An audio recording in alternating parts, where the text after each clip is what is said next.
Hey y'all, I attended a webinar yesterday, 10 things you didn't know you could do with Google Classroom, and I found something that was helpful and that I thought might help you guys when you're giving feedback on making comments on Google Classroom assignments. So I know that we already know about when you highlight something, you can, well, you don't have to highlight it, but you can insert a comment. I played around yesterday with the comment bank and I added some comments that I do consistently or that I post consistently.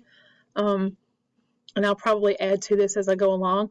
But once you have some comments in your comment bank that you use quite often, then you can click on the comments, and then if you type hashtag, it brings up all of your comments that you've put in your comment bank, and then you can just click it and then hit comment, and then it's right there.